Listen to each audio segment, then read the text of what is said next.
ISPM 15 is an international standard that lays out guidelines for countries to help ensure that pests aren't moved when wood packaging material is moved. The world becomes globalized, trade intensifies, and at the same time, of course, wood pallets move more frequently across borders. If there is no standards, the consequences will be a huge spread of pests across countries, and that potentially has negative effects for forests and potentially at the agricultural level. In the 1990s, there were interceptions of some wood-boring pests. Through some surveillance efforts, they determined that these pests were coming in wood packing material.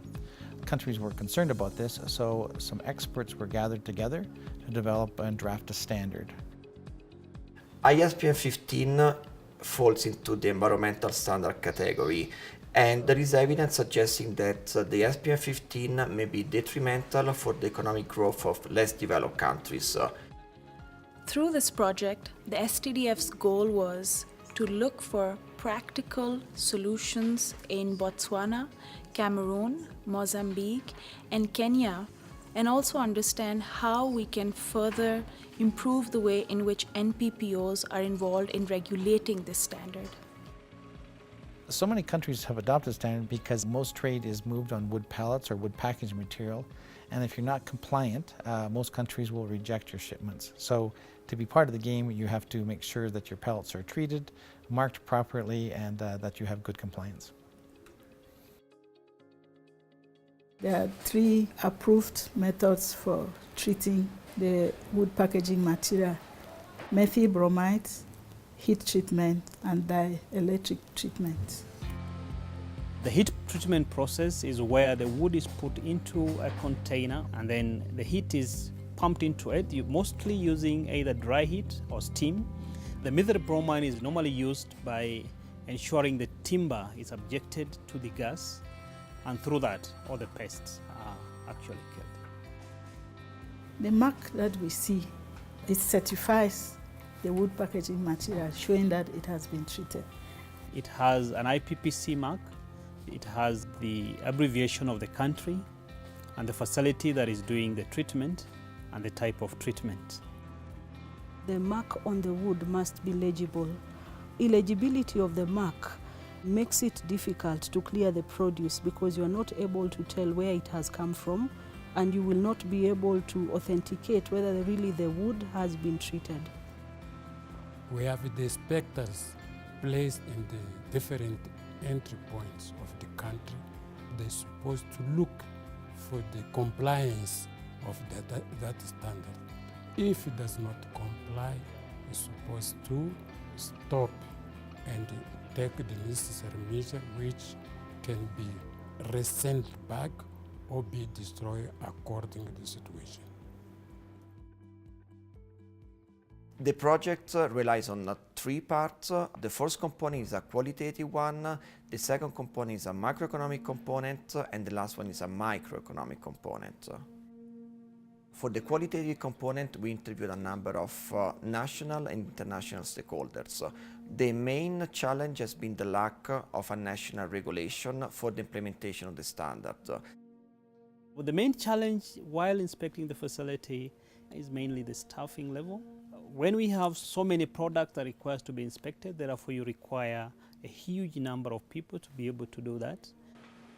The treatment facilities themselves often find challenges in terms of having appropriate technologies and human capital in place. Many countries, they're doing repaired wood pallet materials, but sometimes they don't treat those wood pallet material, which represent high risk on a trade. You may not be able to know whether really the part that has been replaced has been treated. When a country imports goods which are not fruit and vegetables, the inspectors don't inspect the wood packaging materials carrying those non-fruit and vegetable goods. The collaboration with the customs is not very easy because the customs, they don't understand what the phytosanitary inspectors have to do. The macroeconomic component of the project looks at the opportunities that the standard offers to exporting companies.